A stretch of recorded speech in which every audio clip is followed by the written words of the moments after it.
जय शिवाजी, जय शिवाजी, जय शिवाजी।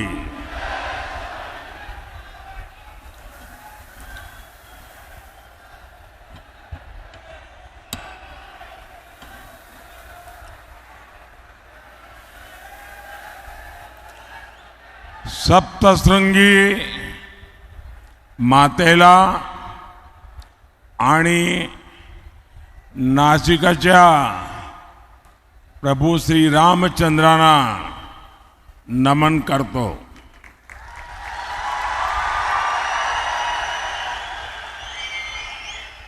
कल काशी में मैंने बाबा विश्वनाथ और काल भैरव का आशीर्वाद लेकर नामांकन किया और आज यहाँ त्र्यंबकेश्वर की धरती पर हूँ। भगवान कालाराम की धरती पर हूँ। मैं सभी को प्रणाम करता हूँ। साथियों, आपकी सेवा यही मेरे जीवन का सबसे बड़ा लक्ष्य है।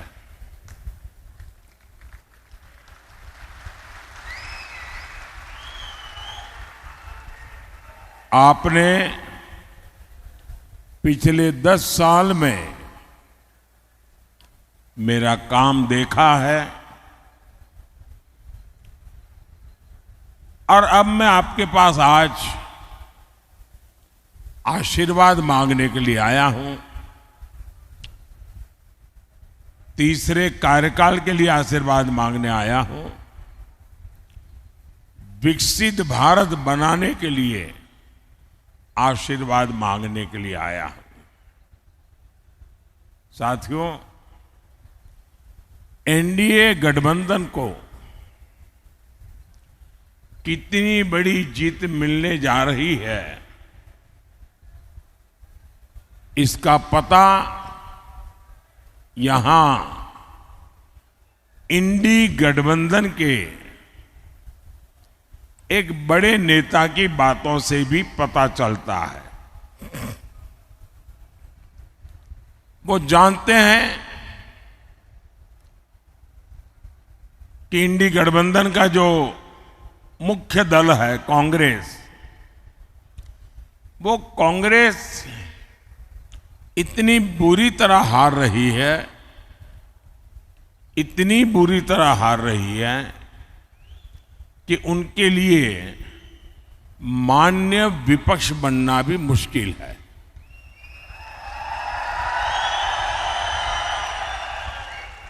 और इसलिए यहां के जो नेता है इंडी अलायंस के, यहां मतलब नासिक के नहीं, महाराष्ट्र के, उन्होंने सभी छोटे छोटे दल जो है, इन दलों को ये सुझाव दिया है कि चुनाव समाप्त होने के बाद इन सभी छोटी पार्टियों ने कांग्रेस में मर्जर कर देना चाहिए, यानी अपने अपने शटर बंद कर देने चाहिए,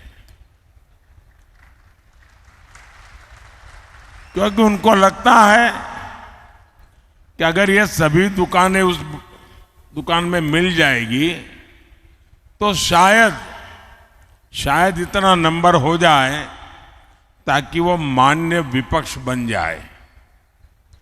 ये हाल है इनका। साथियों, ये नकली शिवसेना,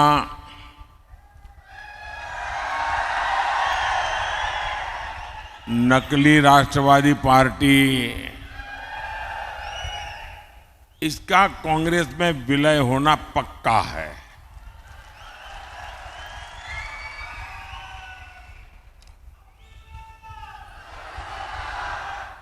और जब ये नकली शिवसेना का कांग्रेस में विलय हो जाएगा, मुझे सबसे ज्यादा याद बाला साहब ठाकरे की आएगी, क्योंकि बाला साहब जी कहते थे जिस दिन लगा कि शिवसेना कांग्रेस बन गई है, उस दिन शिवसेना समाप्त कर दूंगा। मतलब अब नकली शिवसेना का अता पता भी रहने वाला नहीं है। और मुझे लगता है ये जो विनाश हो रहा है, ये बाला साहब को सबसे ज्यादा दुखी करता होगा। साथियों, नकली शिवसेना ने बाला साहब के हर सपने को चूर चूर कर दिया है। बाला साहब ठाकरे का सपना था अयोध्या में भव्य राम मंदिर का निर्माण हो।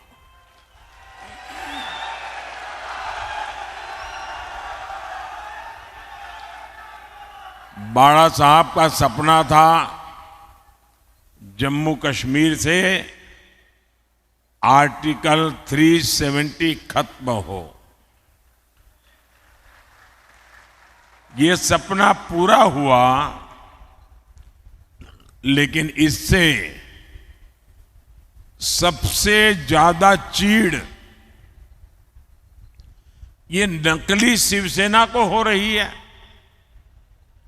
कांग्रेस ने प्राण प्रतिष्ठा के निमंत्रण को ठोकर मारी। नकली शिवसेना ने भी वही रास्ता चुना। कांग्रेस के लोग मंदिर के लिए अनाप शनाप बातें कर रहे हैं और नकली शिवसेना एकदम चुप है। इनकी ये पार्टनरशिप पाप की पार्टनरशिप है और पूरे महाराष्ट्र के सामने इनका पाप एक्सपोज हो चुका है। साथियों, इन नकली शिवसेना वाले उस कांग्रेस को सिर पर उठाए घूम रहे हैं जो कांग्रेस वीर सावरकर जी को दिन रात गालियां देती है। महाराष्ट्र की स्वाभिमानी और राष्ट्रभक्त जनता ये जब देखती हैं, ये जब सुनती हैं, तो महाराष्ट्र के लोगों का गुस्सा 7वें आसमान पर चढ़ा हुआ है। लेकिन अहंकार शिवसेना, नकली शिवसेना में इतना आ गया है कि उनको महाराष्ट्र के लोगों की भावना की भी कोई परवाह नहीं है, उनको कोई फर्क नहीं पड़ रहा है। कांग्रेस के आगे घुटने टेकने वाली नकली शिवसेना को सजा देने का मन पूरे महाराष्ट्र ने बना लिया है। और 4 चरण के जो चुनाव हुए हैं, इन चारों चरण में इनको चारों तरफ से चित्त कर दिया है जनता ने।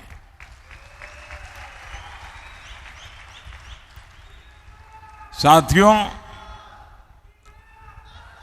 आज मोदी गरीब को मुफ्त राशन दे रहा है।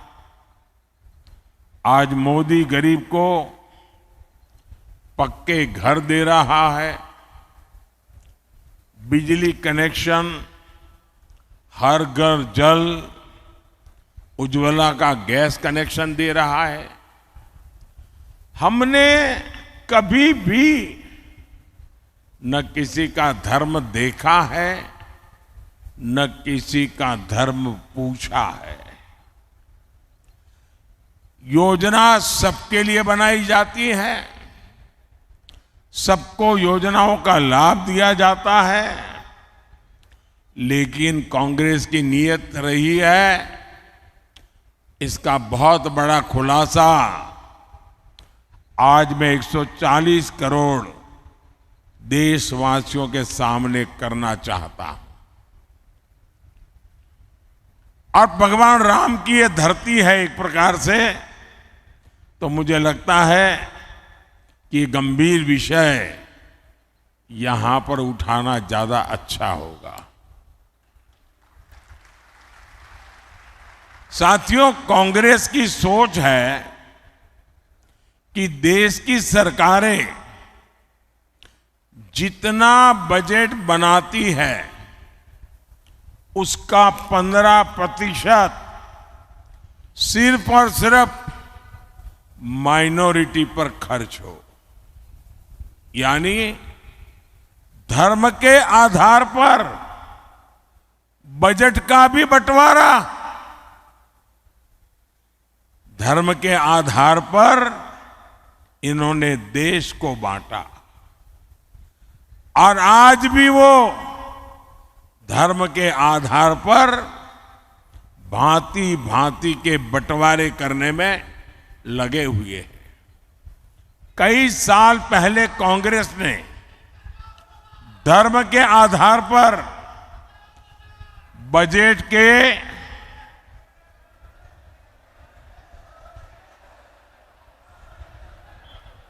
आवंटन को हरी झंडी दिखा दी थी।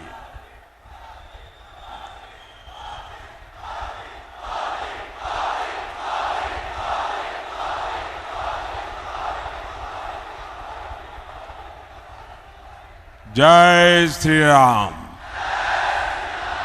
जय श्री राम। भारत माता की, भारत माता की। आप कल्पना कर सकते हैं कि बजट का इस प्रकार से टुकड़े करना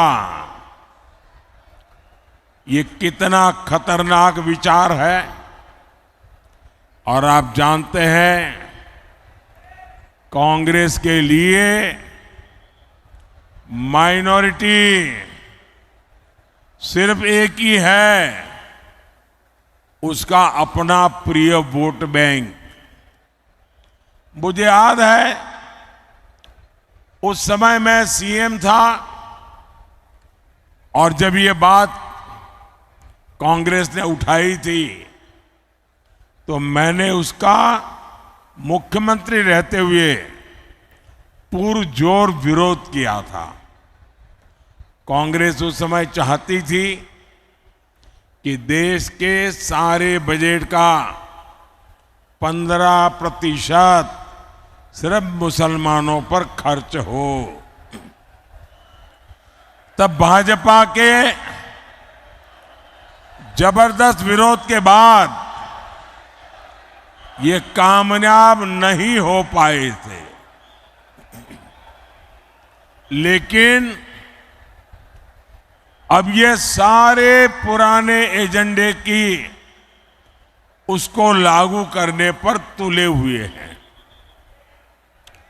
बाबा साहब आंबेडकर धर्म के आधार पर आरक्षण के खिलाफ थे, लेकिन कांग्रेस कह रही है कि एससी, एसटी, ओबीसी और गरीबों का आरक्षण छीनकर मुसलमानों को दे देगी।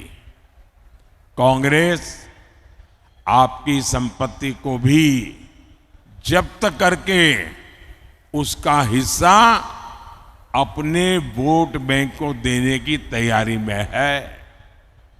लेकिन कांग्रेस और इंडी अगाड़ी वाले कान खोल करके सुन ले, मोदी धर्म के आधार पर न बजट बांटने देगा और ना ही धर्म के आधार पर आरक्षण देगा।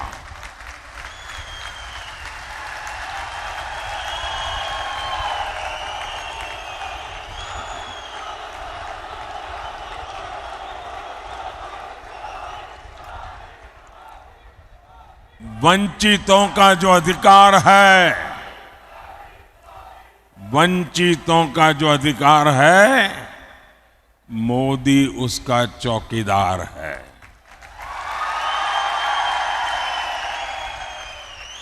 भाइयों और बहनों, हम तो छत्रपति शिवाजी महाराज की प्रेरणा से काम करने वाले लोग हैं। ये चुनाव सिर्फ एमपी चुनने का नहीं है, बल्कि पीएम चुनने का है। ऐसा पीएम जो ताकतवर भारत बनाने के लिए कड़े और बड़े फैसले ले सके।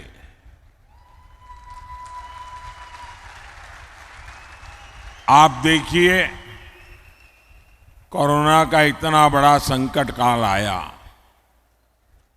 भारत ने इसका डटकर मुकाबला किया, कोरोना को हराया।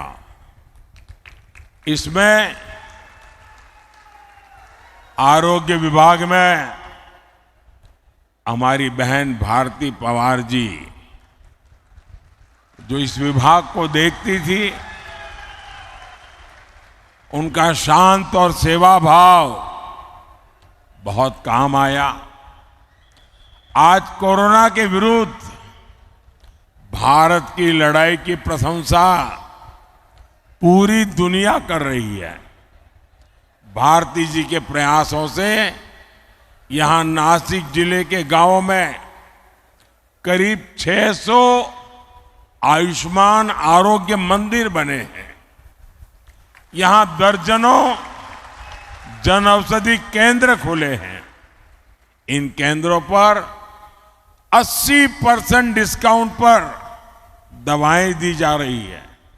इतना ही नहीं, नासिक की 2 लाख से अधिक गर्भवती महिलाओं के खाते में 6-6 हजार रुपया भेजा गया है।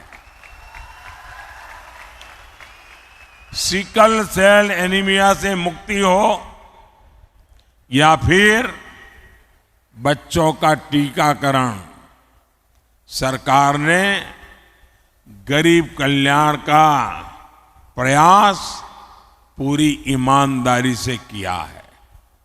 साथियों, आपके स्वास्थ्य को लेकर अब तो मोदी ने एक और बड़ी गारंटी दी है।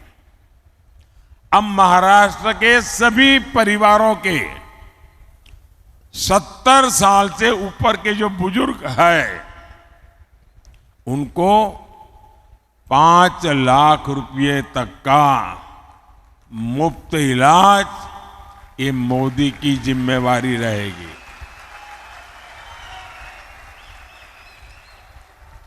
और इससे जो कमाने वाले बेटे बेटी हैं, उन पर से बुजुर्गों की चिंता कम होगी और बच्चों के लिए कुछ ज्यादा खर्च कर पाएंगे। भाइयों और बहनों, मोदी का पूरा फोकस किसान, नौजवान, नारी शक्ति और गरीब के सशक्तिकरण पर है। शेतकारी समाज ने मोदी के 10 साल भी देखे हैं। इससे पहले कांग्रेस, राष्ट्रवादी के भी दशकों का राज देखा है। और तब कृषि मंत्री तो यही महाराष्ट्र के ही थे। लेकिन तब कांग्रेस और इंडिया गाड़ी ने आपकी कोई चिंता नहीं की। आज पीएम किसान सम्मान निधि के 12,000 रुपये हर साल यहां हर किसान परिवार को मिलते हैं। यानी आने वाले 5 साल में कम से कम 60,000 रुपये हर किसान को मिलना तय है। पहले 1 पैसा भी मिलता था क्या? मैं मानता हूं मेरे किसान भाई बहन मोदी को कभी भी भूलेंगे नहीं। कांग्रेस के राज में किसानों के लिए झूठे पैकेज घोषित होते थे। कोई किसान बता दे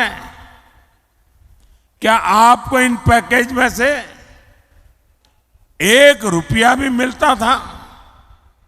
साथियों, मोदी किसान हित को हमेशा सर्वोपरि रखता है। नासिक और ये क्षेत्र तो प्याज और अंगूर की खेती के लिए प्रसिद्ध है।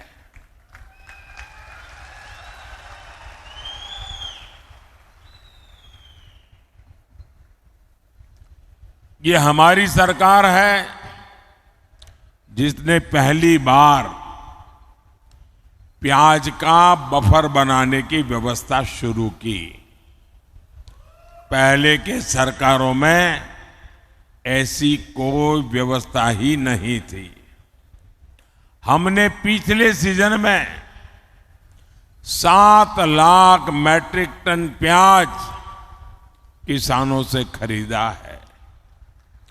अब फिर सरकार 5 लाख मैट्रिक टन का बफर तैयार करने में जुटी हुई है।